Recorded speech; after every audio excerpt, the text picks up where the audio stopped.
Hello everyone and welcome back to the channel. I just want to say that creating this video was not easy at all because it is indeed very hard to decide which things are essential and truly make your life easier in GTA 5 Online. I find myself to be a new player even though I did play GTA Online back in 2015, but I came back only recently, so I had to figure out most of the things all over again. So this list will contain what I think is really essential for beginners in GTA Online. We will start from the bottom of the list, of course. So let's go. At number 10, Karin Calico GTF. Now you all must be wondering if this guy's insane, but I'm not. Just hear me out. Why do you need this splendid vehicle? It has a sole purpose in this game, to win Los Santos Tuners races. And why do you want to win races? In order to get free expensive vehicles. This car basically pays for itself. With a regular price just a few bucks under $2 million, it is really a pricey asset to possess. But when I did check how many great vehicles it won for me, and some of these are even more expensive cars than Calico itself, I think I made the right choice to pick this one up.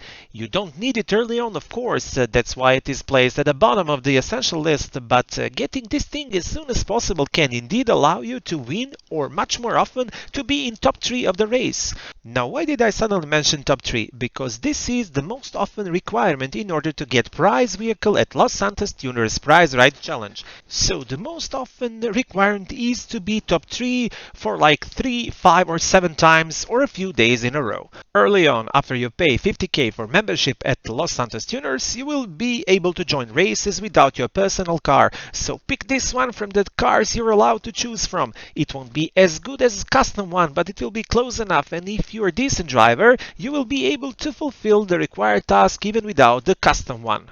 Now let's move on to the essential number 9 on the list, Autoshop. Now, why do I think this property is valuable early on? There are 5 different auto shops in the city area and the prices are between 1.5 and 2 million, so we can say these are not cheap. But in fact, there are quite a few much more expensive properties which I don't think are that valuable early on. Autoshop offers a few ways to earn money, but you won't be using it for this that much. Most important thing here is this. You won't have any restriction while upgrading your cars. Yep, not a single upgrade locked. So after driving in your brand new Calico GTF, you will be able to customize it to match cars upgraded by much higher ranked players than yourself. And besides this, all upgrades are 5% cheaper than usual, so you'll save some nominal fee as well. Where usable hacks, let's say it like that. Besides this, you will also have a 10 slot garage along, and although you won't need it early on, it will come in handy later on. So in my opinion, this is valuable asset. And my advice here is not to miss on this property, especially if it's on the sale. Moving on, spot number 8, high-end apartment. Now this thing lost the most of its value after 2015 since original 5 heists are not that profitable anymore, but playing them for the first time can earn you some bucks along the way. And if you buy the cheapest high-end apartment, which costs just $200,000, located in Del Perro Heights, you'll get a place to host original 5 heists and also to store 10 cars. You will probably want to play these heists at some point of your GTA Online journey, so it will find its use soon enough, trust me. But having a place to store some cars early on is what you really need right from the start, and buying useless apartments like low-end and medium ones is, in my opinion, waste of money. And $200,000 is less than 20% of money earned while raiding Cayo Perico, so don't be cheap, get yourself a place your character deserves. Now, place 7 on this list is Griffith's favorite toy, Oppressor Mark II. Why am I ranking this toy? Because that's what it is, in fact, fairly low on my list of essential items. The answer is simple, it's price. Regular price is nearly $3.9 million, and it's a staggering sum for a beginner to pay. You can make it almost $1 million lower, being exactly $2,925,000 bucks, but you need to buy a terabyte and to do 5 client jobs. And even if you buy it without a terabyte, this truck is the only place you can upgrade it.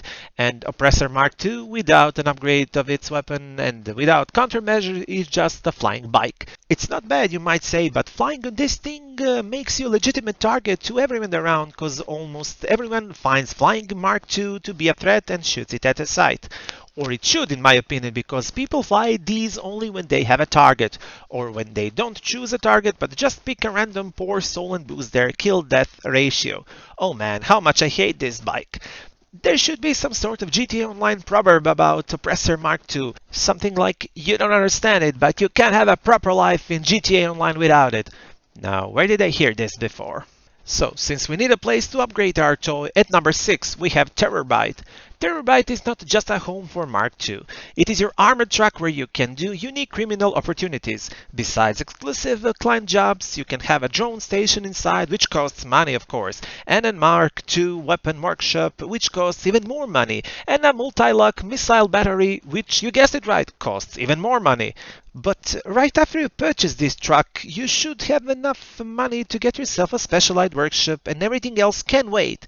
This will add $495,000 to the price of the already expensive Terrorbyte, which costs just under $1.4 million. Still, a worthy investment which can make you a threat to anyone in the game, so it is in fact a great investment.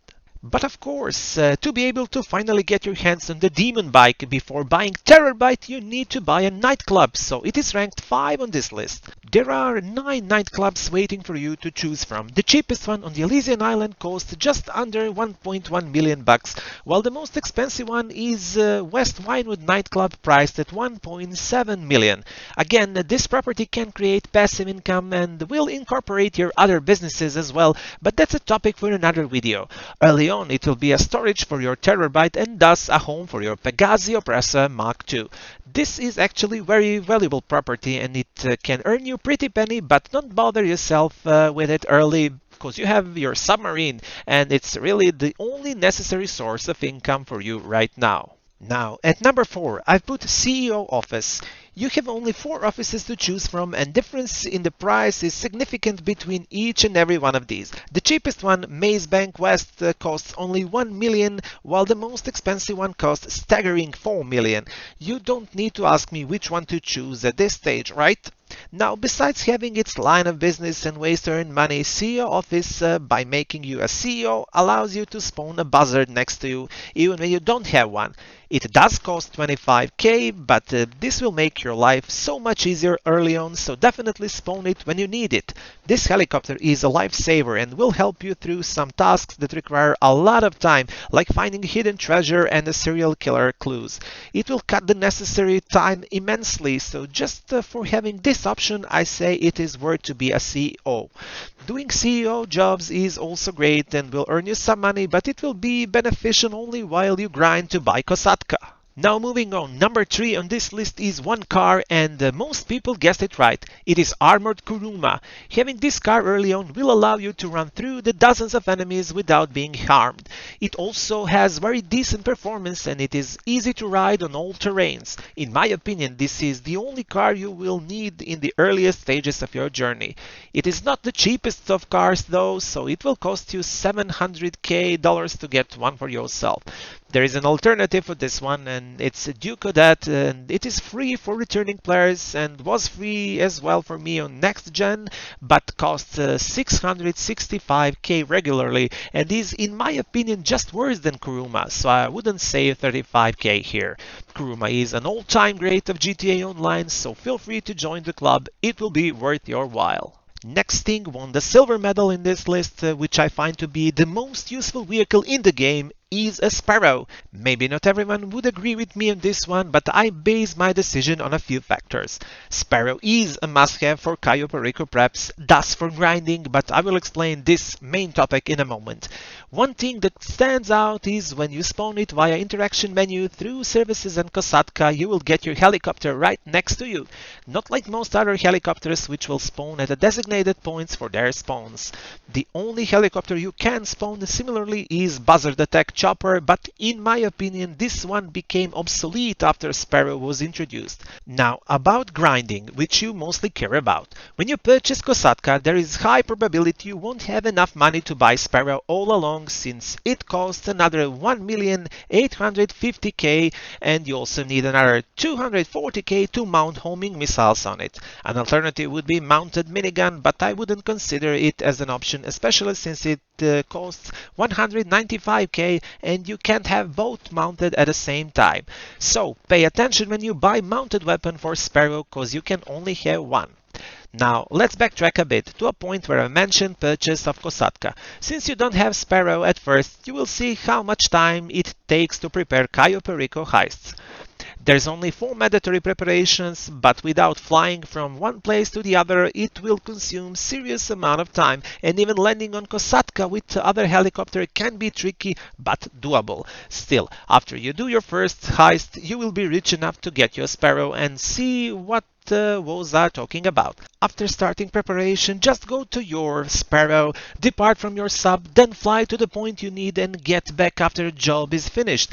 Landing, you say, just hover over its dedicated place in the sub and hit E or whichever key is appropriate if you're on a console, and helicopter will land automatically. Now I have to emphasize that Sparrow is not strong helicopter and has no countermeasures, and it's also very fragile since even a bit harder landing will damage it, but it can sustain enough to do all preparations and other type of jobs and missions where you don't have human opponents. Even the best in-game pilots will be no match for other flying vehicles, but this helicopter serves its purpose as a grinding assistant and will remain one until El Rubio finally goes broke. Now all this was the prelude for the most important thing, a vehicle that has no match in money grinded in GTA Online, and it's Kosatka. This MVP, or shall I say MVT, maybe for this purpose, I don't know, but who cares?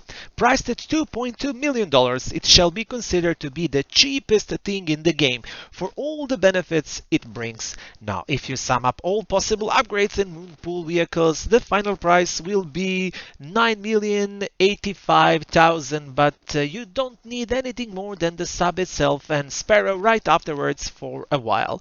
Sonar station and guided missiles are two main deck upgrades, and quite frankly you don't need any of these. Sonar Station will provide locations of so-called hidden treasures, but I don't think they're worth the hassle for their very low payout in both bucks and experience.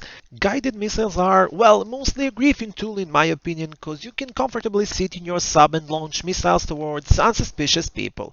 It can be used as a defensive tool as well, but if I would have to defend, I would use regular tracing missiles fired while watching through the periscope in my experience. These are perfect for taking down Oppressor Mark II griefers, cause you can't run out of these and their bike will eventually succumb to one. You can also get Weapon Workshop for 350k, where you can modify your arsenal to Mark II level and buy researched ammo, buy your stuff in the bunker, but this workshop is by no means necessary upgrade early on. Since I mentioned the Moonpool vehicles, besides Sparrow, there is also Kraken Avisa. You can use it to explore sea life and to get mentioned treasures found with sonar, but since you don't need sonar, you don't need Avisa as well.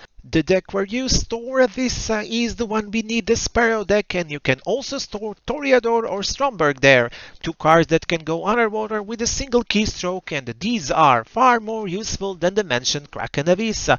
But we will talk about these in the next top 10 tier, I guess. And that is it, guys, my top 10 for beginners in GTA Online 2022. I hope I've helped you with this video, so see you in the next one. Cheers!